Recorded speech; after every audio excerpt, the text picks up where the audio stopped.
Well, welcome everybody to the second episode of Social Europe Talk. Today we're going to discuss Britain in Europe after the general election of May the 7th, which produced a very surprising result. With me today is Richard Corbett MEP from Yorkshire, and also formerly a member of the cabinet of Herman Van Rompuy. Denis McShane, who's written this book about Brexit just before the election and who was the Europe minister in Tony Blair's government.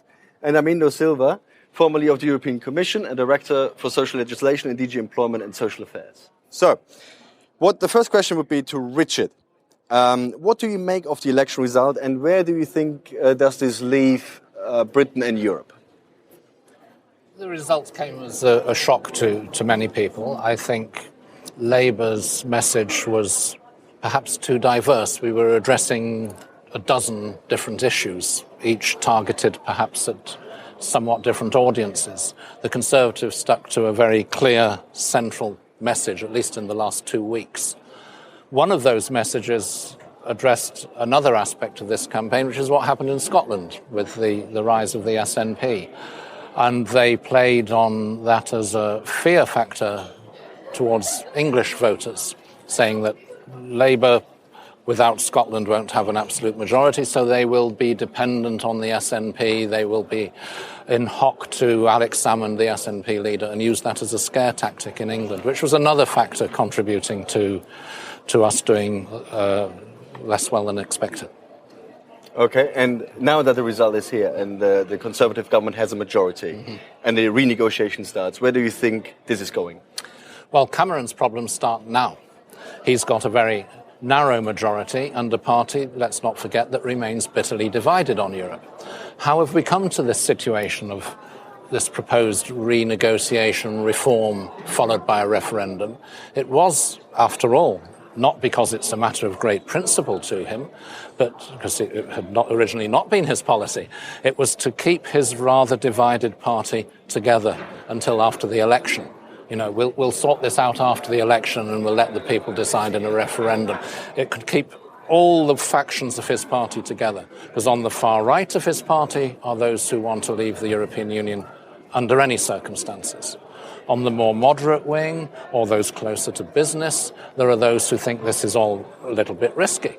You know, pro-European Conservatives still exist. There may not be many of them. I suggested recently that they be listed under the CITES Convention of the United Nations as an endangered species and afforded particular protection against the very vicious predators they have in their own party. But they will, I think, now be sticking their head above the parapet as well. And so the Conservative civil war on Europe will come out much more into the open. And the right wing will be trying to bounce him into making impossible demands of our European partners. He will start off, I think, cautiously in that respect, modestly, but they will be pushing him all the while, all the time, to make ever more difficult demands. Mm-hmm. Denis, in this book that was published just before the general election in the UK, you refer to a few meta trends, if you would like to call them that. What are these meta trends and how do they play out now the result is out? Very simply, the book is an analysis. It's a political historical analysis of all the tributaries. Meta-trends is a very nice modern term, but I prefer to call them currents or tributaries that are hostile to Europe. In our political life, we have UKIP, this important new party. It got 13% of the vote in the election. It got 25% of the vote in the European Parliament elections. A huge reservoir of votes. It's elected a number of local councillors, even though it didn't win any MP seats, certainly not for its leader, Nigel Farage. But they're back in business because UKIP had two big demands in its existence. One, a referendum. Two, a vote to get out of Europe. David Cameron has given them the first, and now they're going to focus on the second. We've got our press, owned largely by men who don't live in Britain, don't pay taxes in Britain, Rupert Murdoch, the people who own the Telegraph, the Daily Mail. Are they going to suddenly change 20 years of anti-European campaigning? I doubt it. we have a lot of business, not so much big international global business, the people we read about in the Financial Times and the posh papers. Lots of small businesses that have been told, well, it's this European regulation of working time or posted workers directive or something else, social Europe, that's messing up your chance to be a successful profit-taking businessman.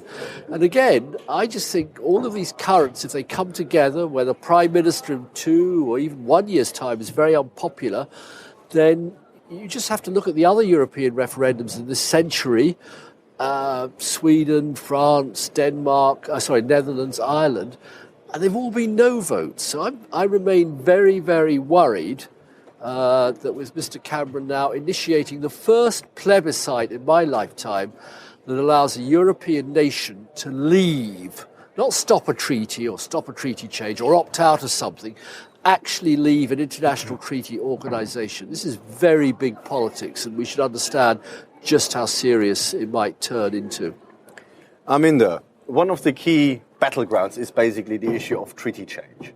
But from a purely procedural perspective, it's very hard to see how this can be achieved.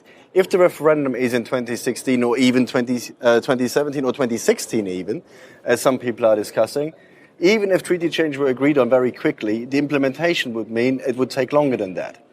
And if there's no treaty change, even though other European countries might be able or willing to do treaty change, the Prime Minister in a referendum couldn't promise because it would have to be ratified by all member states. So what do you think? Is there any option of treaty change? And if not, where is the room for maneuver?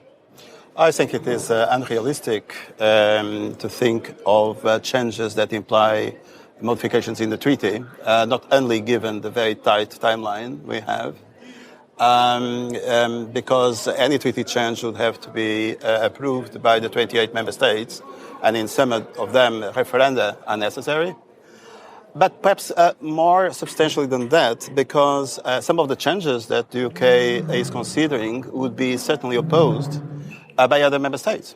I'm thinking in particular of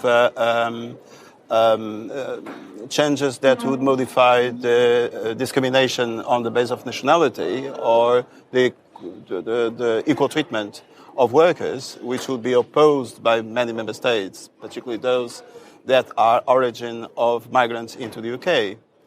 Also, the repatriation of competences in the employment chapter would be opposed by, I think, a very large majority of member states that would consider that as an incentive to distortions in competition, social dumping, and would create the idea that the UK labour market would be more flexible and have less cost for business than the others. That would work as a magnet for attraction for foreign investment, which countries like France, Italy or Germany certainly will not like.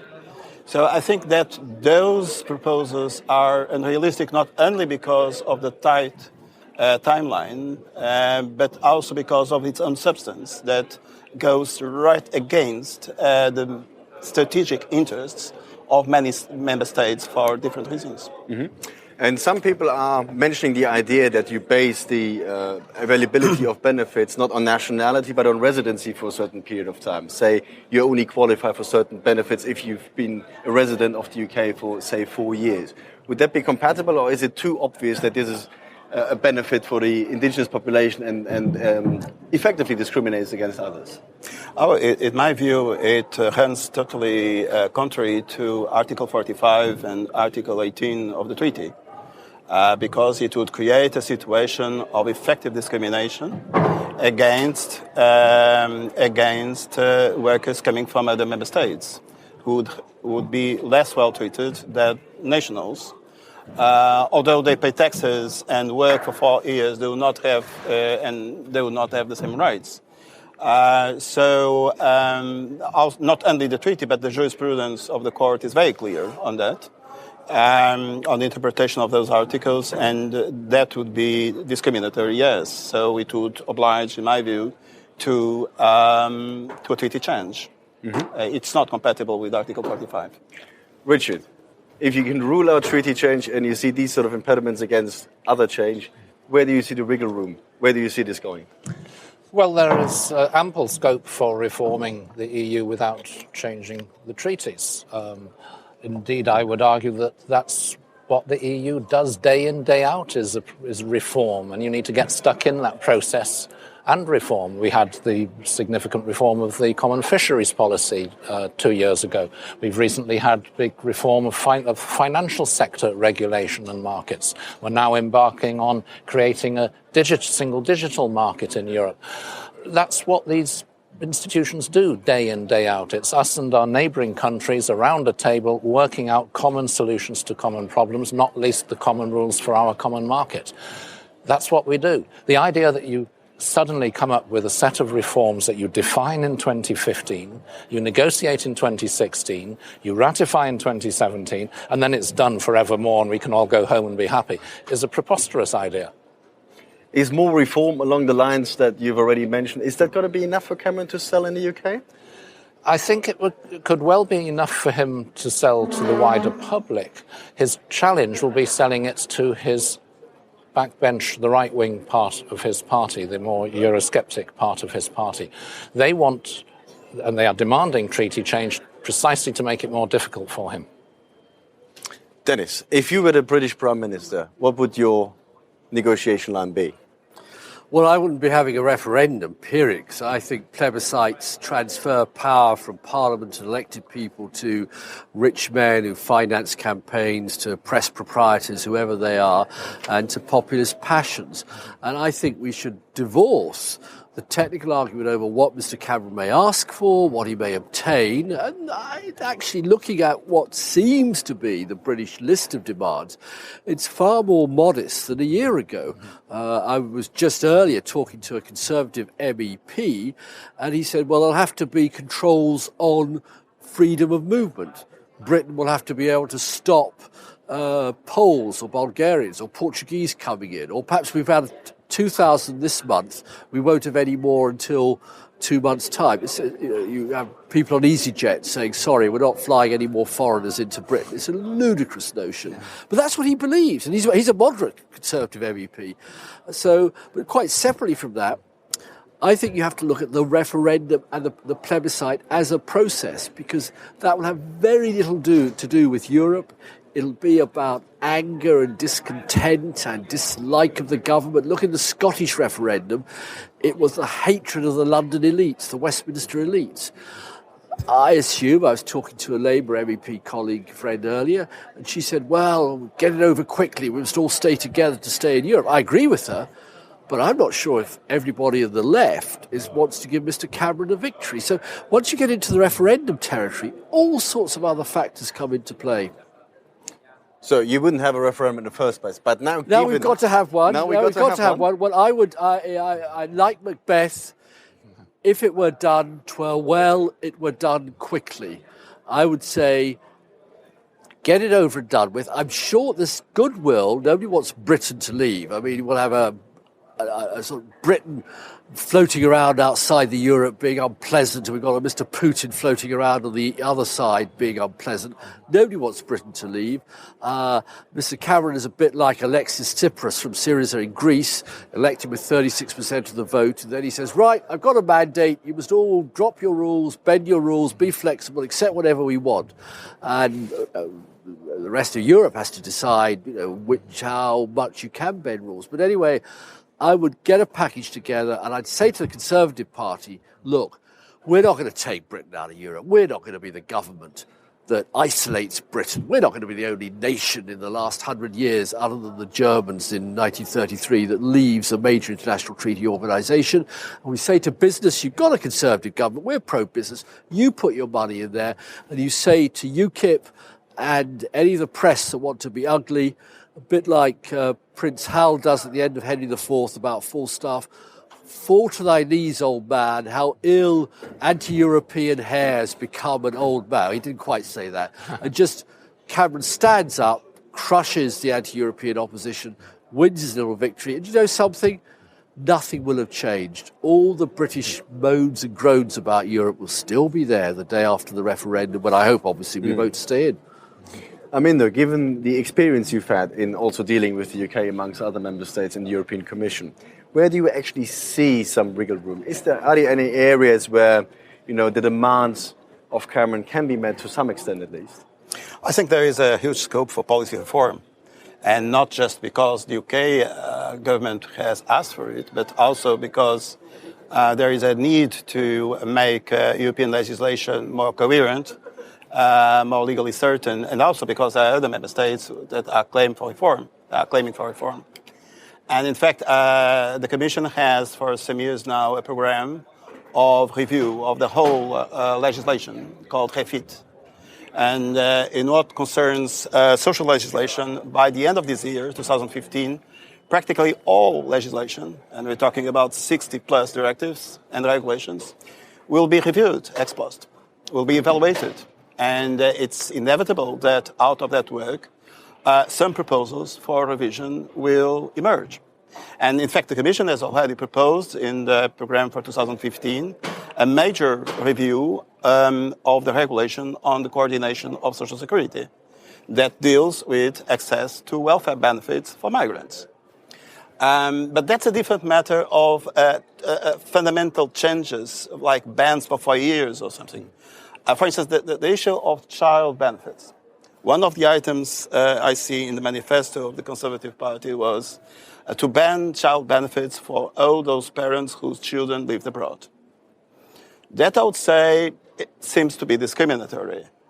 But the another thing is, can't we adjust the level of the child benefit to the standard of living in the country where the children actually live? That's a different matter. Mm-hmm. And that's policy reform.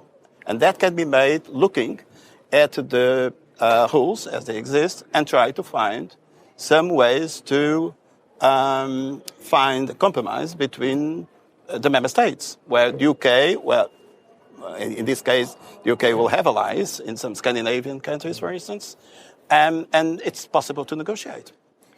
Also on the employment law, the Working Time Directive, it's up for review, as the Posted Workers Directive is up for review, and there will be scope for negotiation, and I'm sure the UK will hear its voice, and arrangements can be fixed. Mm-hmm. But that's a different matter of repatriation of competences on employment law. So the wise approach is actually do incremental policy change rather than topple the whole system or reform the system as a whole. I mean, Richard, you're here in the European Parliament. What were the sort of reactions of your peers to the demands of the new British government? Mm-hmm. And do you think rather than positioning the UK as one player who wants to extract concessions from 27 other member states, it would be wiser for Prime Minister Cameron to frame this differently, i.e. the European Union is in a reform process anyway, so embed his demands in a wider reform agenda rather than saying it's me against everybody else and I need to show a victory in Britain. Indeed, if he can portray his demands as being in the general interest and find allies rather than unilateral opt-outs, he will have a much more favourable reception. Just as we were saying, if he pitches it at policy change rather than treaty change, he will have a more favourable reception. Depending still, of course, on exactly what those changes are that he wants. You were touching on some of the social chapter legislation. There he has to be careful, not just because of reticence in other European countries, but the reaction back home if he wants to win his referendum. How do you motivate, for instance, British trade unionists to go out and vote for this reformed European Union if he's taken away their employment rights and social rights? You have to say, well, it's still better than being out, but it's a weakening of something they like, they strongly support. So it would be much more difficult to win the referendum if he were attacking rights which in some parts of Britain at least are very strongly supported. Mm-hmm. Let's go back, for example, to the French referendum in 2005 on the constitutional treaty called the Constitution. People assume that President Chirac called it, he'd be backing it, of course. The French Socialist Party always claimed to be the most pro-European party in France. But then suddenly, when there was a chance to defeat an unpopular president, the French Socialist Party produced Laurent Fabius, who's not particularly left-wing. He made an alliance with Arnaud Montebourg, who's more left-wing. And then, of course, reached out to all the anti-Europeans, the so-called souverainists, the sovereignists, the people who believed in national sovereignty over Europe, and then no formal alliance, of course, with all the supporters of anti-European supporters of the Le Pen family. I don't know whether the papa or the daughter was in charge in those days. And bingo, you had an alliance thrown together by people who opposed each other in every other sphere, but they just enjoyed defeating Chirac. I don't think they really cared about the content of the Constitutional Treaty because it came back 90% the same in the Lisbon Treaty. And that's what worries me. And I think Richard is right. The Prime Minister's got to be very careful not to say, right, we're going to weaken the Posted Workers Directive, right, we're going to weaken the Working Time Directives, right, Social Europe now is pushed onto the back burner, out of sight, hooray, the businessman will say. Then every British worker and trade union person and Labour person can say, that's not our Europe, we voted against it, we vote against it. The politics of the referendum are separate from the technical details of what can be negotiated. Because what he's putting on the table is not a choice between the status quo and his reforms. It's a choice between Cameron's Europe or no Europe. And at that point, he'll say to the British people, don't even think of leaving. It's economic suicide. It will be a political catastrophe. You better accept what I've negotiated. The status quo won't be an option. A different set of reforms won't be on offer. He'll say, you better accept this or it's a disaster. So it's a sort of blackmail. It's not nearly as democratic as it sounds at first sight. I mean, what the election result also showed is that in political terms, at least, the United Kingdom is not that unified at the moment anymore. How do you see the different dynamics playing out in this referendum campaign, for instance, in Scotland? I mean, Scotland is more pro-European than England. Well, so how do you see this playing out? He's not just risking the unity of the European Union, but of the United Kingdom's union. It's a double constitutional issue. Because there's a possibility that you could have a result where the UK overall votes no and Scotland votes yes, which would reignite, of course, the whole debate on Scottish independence. Indeed, Richard, if I may, England narrowly votes no, but thanks to the Scots and the Welsh, the UK, I'm talking about a 51%, 49% result. I mean, we're now living, Richard and I, Henning, you as a very welcome German friend for the time being, in the disunited kingdom. The Scots played the Scottish nationalist card. Mr. Cameron played the English nationalist card.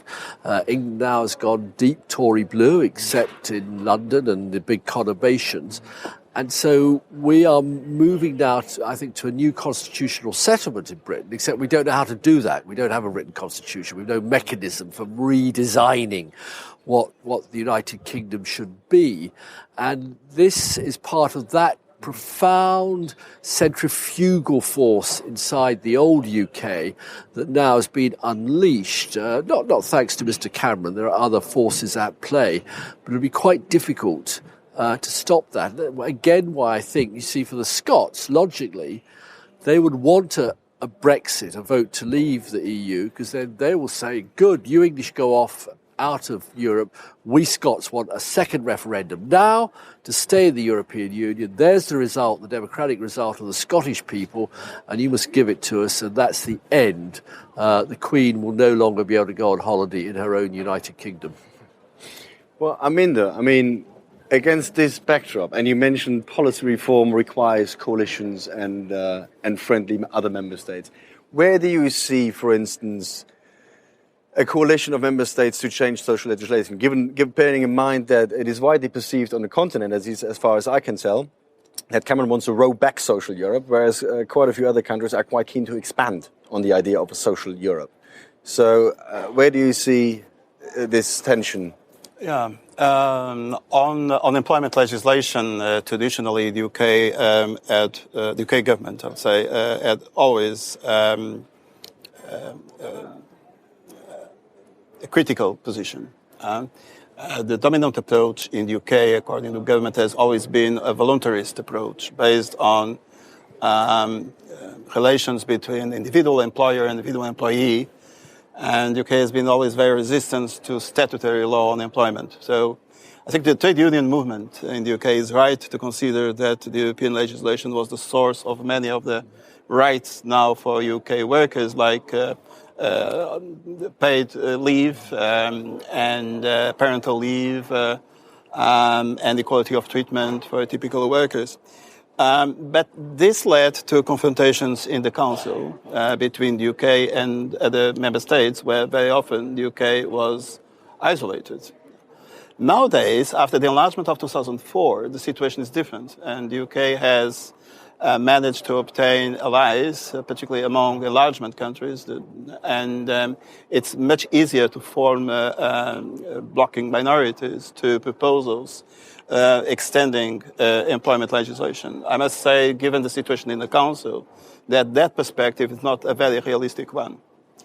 On the other hand, the Parliament, yes, the Parliament has been pushing the Commission to present proposals to correct asymmetries, to give more protection to workers, for instance, zero-hour contracts and other types of flexible contracts that deprive workers of any rights. But not in the Council, no. In the Council, there is not much appetite for expanding social legislation. On the other hand, if you take welfare benefits, I think the setup is completely different, because there the allies that could help the UK to introduce restrictions to access to welfare benefits are to be found in the north of Europe. But opponents in the enlargement countries that would not like to see their nationals being barred access to social housing or to child benefits. So it's going to be interesting to see how the diplomacy in the Council will evolve with the two blocks of potential allies, but that are not the same, depending on which issue you're going to discuss, either social security coordination or employment legislation, because the blocks are completely different. Mm-hmm. And I just would add to that I think the UK government has been, over the ages, relatively successful in obtaining derogations and special conditions in the Council for employment directives. But the influence of the UK is much less in the Parliament or among the social partners, who have a very important role as consultative bodies, as negotiators as well, if they wish, for social legislation. But in the Council, I think the UK has been quite successful in the past, and we have plenty of examples. I mean, the opt-out from the working time directive, 48 hours limit, is the main example, but there are others. But that influence is not paralleled by influence, I think, in the Parliament or among the social partners. But I think he realizes this is a minefield, domestically and in European terms. And I think if you look at what he's been saying in the last few days about the thrust of his reform demands, they are keeping away from the social field. I think you can never tell with Mr. Cameron. Next week he may say something completely different. But at the moment he's steering away from a head-on attack on the social chapter. Mm-hmm. And let's broaden this to the general question of European reform. I mean, Britain is not the only construction site in the European Union. Obviously, a very big one is the Eurozone. Against the backdrop of the troubles of the Eurozone, where do you think are we headed? Are we now headed towards a European Union that is clearly multi-layered, multi-level? Mm-hmm. Well, sometimes people say, is there a vanguard and group in the Euro. But no, I think we have different arrière-garde. But the composition differs depending on the subject. Several countries are not in the Euro. Cyprus, Ireland, UK not in Schengen. Spain and Italy not in the patent court system. Denmark not in European defence. You'll notice that each time it's a smaller group and it's a different configuration.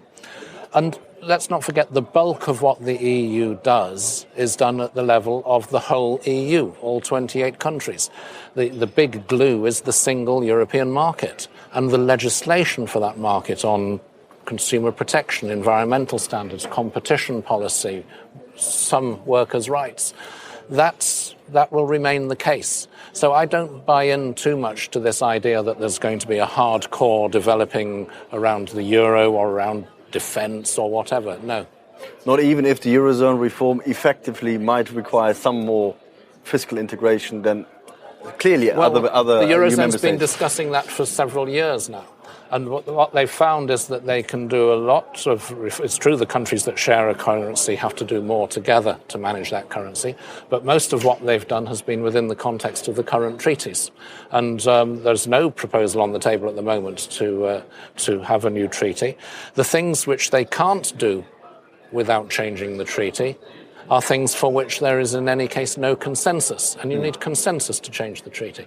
So I think they're going to deepen, but within the current framework for the foreseeable future. So the lack of deepening within the current framework might be one of the reasons why the crisis is rambling on. Denis, do you think that this Europe à la carte, different groups doing different things together, is sustainable in the long run? Well, as an element of differentiation, you're not going to abolish the nations of Europe, the nation states of Europe, the national parliaments of Europe if you're deeply resentful that they're excluded from decision-making and decision-taking. And the European Parliament, I know we're sitting in it, but proportionally it does have rather a large number of fairly unsavoury populist groups represented here. To my British eyes, maybe if you're used to Trotskyists and communists and anti-Semites and racists, it's not a problem. And so I think that part of the reform agenda that says national parliaments should be more involved, have more say, I think it's very positive. But to get there, you actually have to start cooperating. The national parliamentarians in the House of Commons, the Assemblée Nationale, the Cortes, the Bundestag, have to start finding ways of working a bit more together to achieve common ends. I mean, there is a lot of reform that's needed. The crying reform, for heaven's sake, is the mass unemployment in much of Europe, the horrible youth unemployment, the stagnation of too many of our economies. Today we hear that the German growth in the first quarter is 0.3%. Well, that's some Wirtschaftswunder, isn't it? France, twice as good, 0.6%. 0.6%? That's not going to create jobs. And there really, I don't blame that. It's not the Commission or the European Parliament, but somehow there's a disconnect between what needs to be done and what actually is done. And I think Europe, even if Britain stays in after a grumpy, bad-tempered referendum, there'll be another crisis just round the corner because Europe collectively, the 27 member states, just don't know how to get an act together. I mean, look at the way they've let the Greeks suffer endlessly and pointlessly for a few billion euros. I mean, this is sort of housekeeping politics of the worst sort. Richard, I mean, obviously, giving national parliaments a bigger say in EU policy making is one of the arguments being pushed forward by the David Cameron. How do you see that work as a member of the European Parliament? There's nothing whatsoever to prevent him making a start on that at home, reinstating the debates ahead of a European Council meeting that he scrapped. Why not follow the Nordic model where any minister going next week to a Council meeting goes the week before to the relevant parliamentary committee and says, look, this is what's on the agenda, this is the position I'm intending to take, and they can shape the position that he or she takes before the minister goes to Brussels rather than hearing about it afterwards. There's nothing to stop that. So it's much more communication exercise than anything else? No, it's more than communication. It's about It's a hypocrisy exercise, Henning. I mean, really. And, you know, I was Europe Minister and I tried so hard, but you can bring a parliament to water, but you can't make it think. And people just weren't prepared to change their minds. Anybody who travelled abroad, went to Paris or Brussels, was accused of being a junketeer. Their expenses were held up for ridicule and examination. Whereas you can travel anywhere inside the UK as an MP, but the moment you cross over to another European country, then you're seen as a sort of being on permanent holiday. There's a whole approach that needs to be changed, and frankly, it is pure hypocrisy of this Prime Minister or other ones. I'm not singling out Mr. Cameron to say we need more authority and purpose and role for national parliaments while doing nothing to actually initiate that yourself, using your own authority as Prime Minister and getting your own Parliament to take a more active and intelligent interest in European affairs. Okay, we're already running out of time. Let's have a final round. Armindo, when you think forward, a year from now, where do you think we are?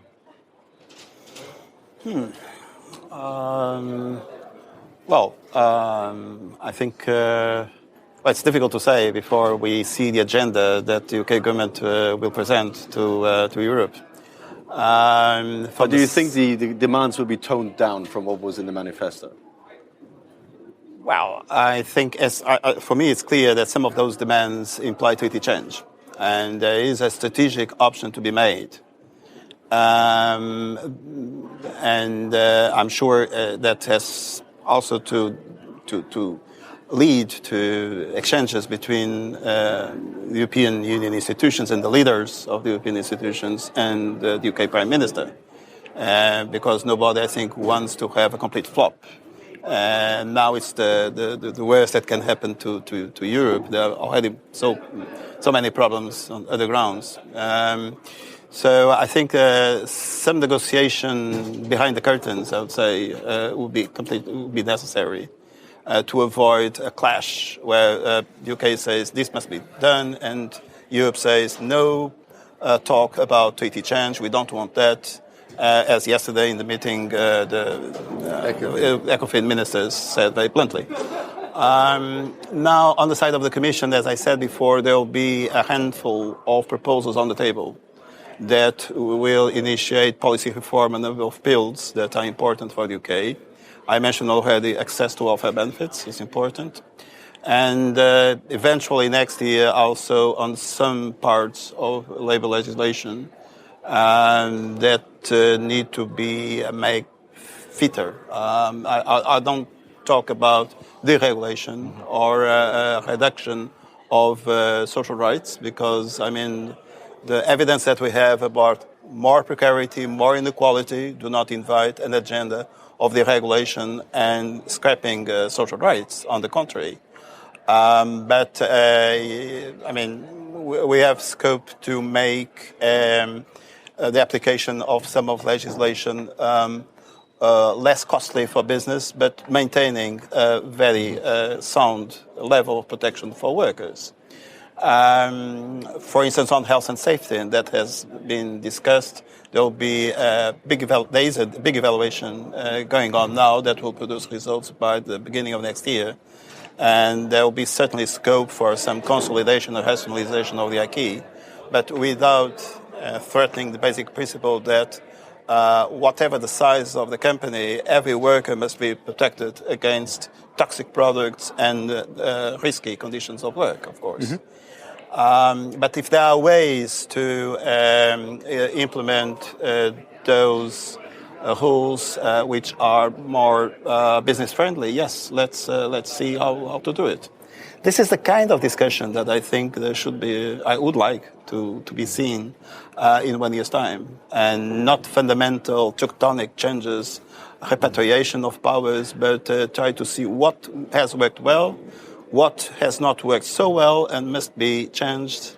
And that's where I think I would like the discussion to be in 1 year's time. Mm-hmm. A sensible agenda for policy change. Yeah, is this going to happen? I mean, that's all well and good, but it's in large part what the EU is going about doing anyway. And Mr. Cameron's right-wing backbenchers want something more spectacular. They want blood on the carpet. They want something much more visible. They want treaty change or whatever. You can do a lot of reforms and dress it up as a special package without changing the treaty. If Mr. Cameron manages to get away with doing that, if his party will allow him to do that, he can come back and say, look, we've achieved this, that and the other. It will make the European Union work much better. We've got some extra safeguards on this and that in everybody's interest. Then maybe he'll get away with it. But he's gambling everything on this. He's gambling a heck of a lot, the future of our country and the future of Europe. Denis, in a year's time, we might be in the middle of a referendum campaign if it's really being brought forward to the end of 2016.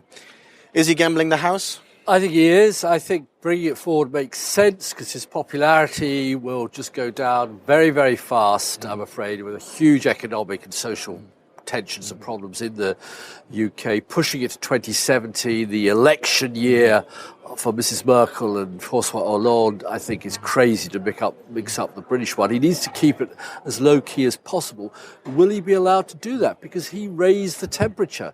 He offered this in-out Brexit plebiscite in 2013. In that speech, interestingly, the word immigrant and immigration wasn't mentioned. Since then, people have been told, rightly, that under EU rules, you cannot limit immigration. And immigration in all of our countries, think of the Tea Party in America for Europeans, think of the Netherlands, Denmark, Germany, France.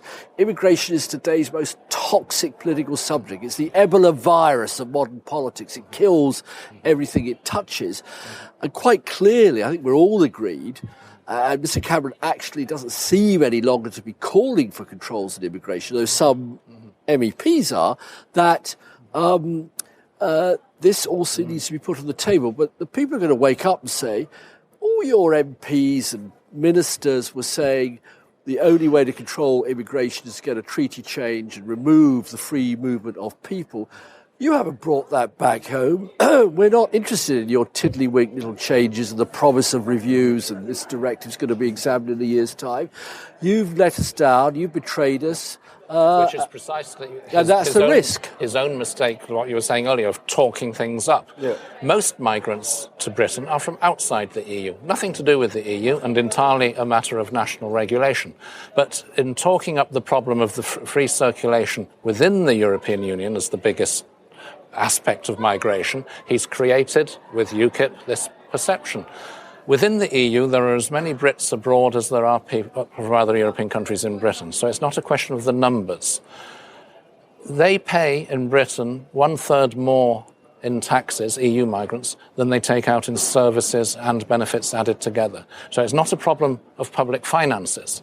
There are particular problems, most of which you can deal with under national legislation, or perhaps by tweaking some of the EU directives, legislation. You do not need a treaty change for this to address it properly. You don't need a referendum. I mean, this is the extraordinary thing.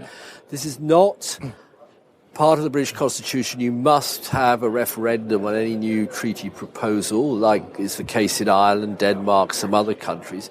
This is a self-generated, populist, politically opportunistic plebiscite, which I hope doesn't, but I fear may rebound horribly against us as a nation. And Mr. Cameron may go off soon. He's announced he's not going to stand at the next election. He can go off and retire. He's not a poor man. But Britain outside Europe will be in a catastrophic situation. And Europe minus Britain will also, I think, increase the disintegrative forces in Europe. So there are very, very high stakes here. And personally, starting this process, I'm not sure whether we should up the ante by saying this is historically of great importance, or hope if we softly we can sneak in, we put on our socks and slippers and we can quietly get some deal, and that will be enough to keep Britain inside. I'm frankly very, very frightened for my country's future. Well, whether you like it or not, we have a referendum in our hands, but I'm afraid this is all we have time for today. I'm sure this is not the last time we're going to discuss this topic as the political events unfold. You can comment on this program using the hashtag #SetBritain, SET Britain, and please also subscribe to our YouTube channel so you can watch future programs. Thank you and goodbye.